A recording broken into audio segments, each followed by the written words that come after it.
ನಮಸ್ಕಾರ ವೀಕ್ಷಕರೇ, ಭಾರತವು ಬಹುಸಂಸ್ಕೃತಿ ಹಾಗೂ ಬಹುಪಂಥಗಳನ್ನು ಒಳಗೊಂಡಿದೆ. ದೇಶದಲ್ಲಿ ಹಲವಾರು ಸುಸಂಸ್ಕೃತಿಗಳು ಜನಾಚರಣೆಯಲ್ಲಿವೆ.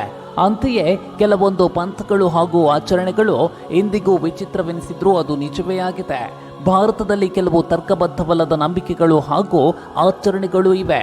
ಅವುಗಳನ್ನು ನಿರ್ಮೂಲನೆ ಮಾಡಲು ಆಗದೆ ಶತಮಾನಗಳಿಂದ ಜನರು ನಂಬುತ್ತಾ ಬಂದಿದ್ದಾರೆ.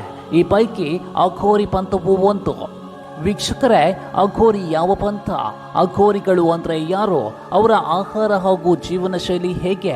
ಅವರು ಸಾಮಾನ್ಯ ಮನುಷ್ಯರಂತೆ ಇರುವರೋ ಅಥವಾ ವಿಭಿನ್ನವಾಗಿರುವರೋ ಎಂಬಿತ್ಯಾದಿ ಸಾವಿರ ಪ್ರಶ್ನೆಗಳು ಈಗಾಗಲೇ ನಿಮ್ಮ ತಲೆಯಲ್ಲಿ ಮನೆ ಮಾಡಿದೆ ಅಲ್ವೇ?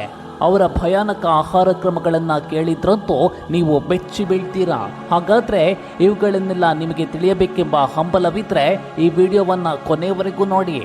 ಸ್ನೇಹಿತರೆ, ಅದಕ್ಕೂ ಮೊದಲು ನೀವಿನ್ನೂ ಕೂಡ ನಮ್ಮ ಯೂಟ್ಯೂಬ್ ಚಾನಲ್ಗೆ ಸಬ್ಸ್ಕ್ರೈಬ್ ಮಾಡಿಲ್ಲ ಅಂದರೆ ದಯವಿಟ್ಟು ಸಬ್ಸ್ಕ್ರೈಬ್ ಮಾಡಿ, ಹಾಗೆ ಪಕ್ಕದಲ್ಲಿರುವಂತಹ ಬೆಲ್ ಬಟನ್ ಅನ್ನು ತಪ್ಪದೇ ಒತ್ತಿ. ವೀಕ್ಷಕರೇ, ಅಘೋರಿಗಳೆಂದರೆ ಸಾಮಾನ್ಯ ಜನರಿಗಿಂತ ವಿಭಿನ್ನವಾಗಿರ್ತಾರೆ. ವಿಚಿತ್ರ ರೂಪ, ಮೈಯೆಲ್ಲ ಸತ್ತ ಹೆಣದ ಬೂದಿಯನ್ನ ಬಳಿದುಕೊಂಡಿರ್ತಾರೆ. ದಿನವಿಡೀ ದಿಗಂಬರರಾಗಿದ್ದುಕೊಂಡು ವಿಭಿನ್ನವಾದಂತಹ ಚಟುವಟಿಕೆಗಳನ್ನು ನಡೆಸುವವರನ್ನ ಅಘೋರಿಗಳೆನ್ನುತ್ತೇವೆ. ಸಾಮಾನ್ಯವಾಗಿ ಅಘೋರಿಗಳು ಸ್ಮಶಾನದಲ್ಲಿ ವಾಸಿಸ್ತಾರೆ ಹಾಗೂ ಶಿವನ ಭಕ್ತರಾಗಿರ್ತಾರೆ. ಇವರಲ್ಲಿ ಕೆಲವು ವಿಶೇಷವಾದಂತಹ ಶಕ್ತಿಗಳು ಇರೋದ್ರಿಂದ ಹಿಂದೂ ಧರ್ಮದ ಪ್ರಕಾರ ಇವರನ್ನ ಗೌರವಿಸಲಾಗುತ್ತೆ. ಸಾಮಾನ್ಯವಾಗಿ ಅಘೋರಿಗಳನ್ನ ಕಂಡ್ರೆ ಜನ ಭಯಗ್ರಸ್ತರಾಗ್ತಾರೆ. ಇವರು ಎಲ್ಲಿ ಜೀವಿಸ್ತಾರೆ, ಆರಾಧಿಸುವಂತಹ ದೇವಳ ಅಥವಾ ಸ್ಥಳ ಯಾವುದು ಎಂಬುದು ನಿಗೂಢವಾಗಿರುತ್ತೆ. ಸ್ನೇಹಿತರೆ, ಇವರ ಆಹಾರ ಪದ್ಧತಿ ಸಾಮಾನ್ಯ ಜನರಿಗೆ ರಾಕ್ಷಸಿ ಪ್ರವೃತ್ತಿಯನ್ನ ತೋರಿಸಿದ್ರು ಘೋರಿಗಳ ಆಹಾರ ಪದ್ಧತಿ ಸತ್ತ ಹೆಣಗಳನ್ನು ಭಕ್ಷಿಸುವುದೇ ಆಗಿದೆ. ಅಘೋರಿಗಳು ಸತ್ತ ಹೆಣವನ್ನ ಹಸಿಯಾಗಿಯೇ ಭಕ್ಷಿಸ್ತಾರೆ ಅಥವಾ ಬೇಯಿಸಿ ತಿಂತಾರೆ. ಶವವನ್ನು ತಿನ್ನೋದ್ರಿಂದ ಶಿವನ ಬಳಿ ಸಾಗಲು ಅಲೌಕಿಕ ಶಕ್ತಿ ದೊರೆಯುತ್ತದೆ ಎಂಬ ಕಾರಣದಿಂದ ಅಘೋರಿಗಳು ಹೆಣವನ್ನ ಭಕ್ಷಿಸ್ತಾರೆ. ಅಘೋರಿಗಳು ಹೆಣದ ಪೂರ್ತಿ ಭಾಗವನ್ನ ತಿನ್ನೋದಿಲ್ಲ. ಅರ್ಧ ಸೇವಿಸಿ ಬಳಿಕ ಉಳಿದ ಅರ್ಧ ದೇಹದ ಮೇಲೆ ಕುಳಿತು ಶಿವನನ್ನ ಧ್ಯಾನಿಸ್ತಾರೆ. ಅಘೋರಿಗಳ ಪ್ರಕಾರ ಮೃತದೇಹಗಳ ಮೇಲೆ ಕುಳಿತು ಧ್ಯಾನಿಸೋದ್ರಿಂದ ಪ್ರಪಂಚದ ಎಲ್ಲ ದೈವಿಕ ಶಕ್ತಿಯನ್ನ ಸಿದ್ಧಿಸಿಕೊಳ್ಳಬಹುದೆಂಬುದಾಗಿದೆ. ಇದರ ಜೊತೆಗೆ ಅಘೋರಿಗಳು ಸತ್ತ ಹೆಣದ ಭಸ್ಮದಿಂದ ಮೈಯೆಲ್ಲ ಲೇಪನವನ್ನ ಮಾಡಿಕೊಳ್ತಾರೆ. ಅಘೋರಿಗಳ ಪ್ರಕಾರ ಹೆಣದ ಭಸ್ಮ ಲೇಪನದಿಂದ ಮೃತರೊಂದಿಗೆ ಸಂವಹನ ನಡೆಸಲು ಅನುಕೂಲವಾಗುತ್ತದೆ ಎಂದು ಬಲವಾಗಿ ನಂಬುತ್ತಾರೆ. ಸ್ನೇಹಿತರೆ, ಅಘೋರಿಗಳು ಮತ್ತೊಂದು ಭಯಾನಕ ಆಚರಣೆಯನ್ನ ಮಾಡ್ತಾರೆ. ಅಘೋರಿಗಳು ಸ್ಮಶಾನಕ್ಕೆ ಬರುವಂತಹ ಹೆಣ್ಣು ಶವದೊಂದಿಗೆ ನಿತ್ಯವೂ ಸಂಭೋಗಿಸುತ್ತಿರುತ್ತಾರಂತೆ.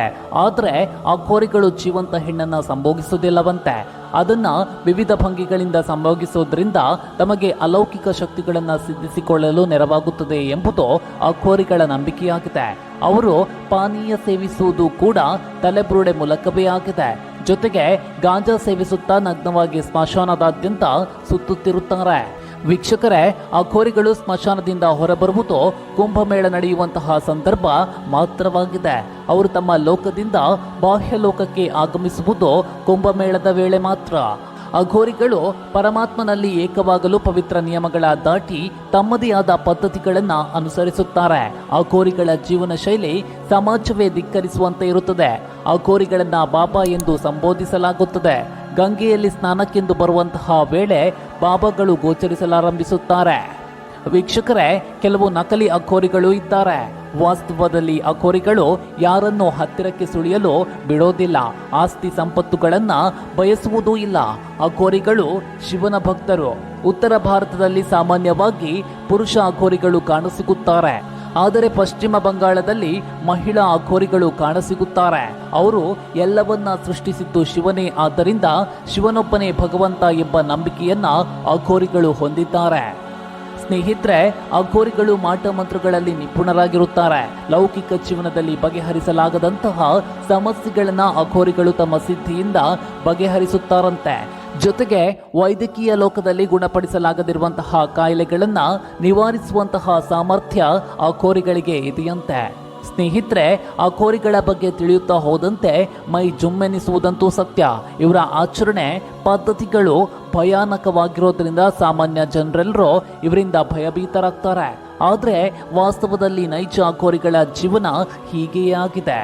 ಸ್ನೇಹಿತರೆ, ನಿಮಗೆ ಈ ವಿಡಿಯೋ ಇಷ್ಟವಾದರೆ ದಯವಿಟ್ಟು ಲೈಕ್ ಮಾಡಿ, ಶೇರ್ ಮಾಡಿ ಹಾಗೂ ಕಾಮೆಂಟ್ ಮಾಡಿ ತಿಳಿಸಿ. ಮತ್ತಷ್ಟು ಕುತೂಹಲಕಾರಿ ಮಾಹಿತಿಗಳೊಂದಿಗೆ ಮುಂದಿನ ವಿಡಿಯೋದಲ್ಲಿ ಮತ್ತೆ ಭೇಟಿ ಮಾಡೋಣ. ಅಲ್ಲಿವರೆಗೂ ಜೈ ಹಿಂದ್, ಜೈ ಕರ್ನಾಟಕ.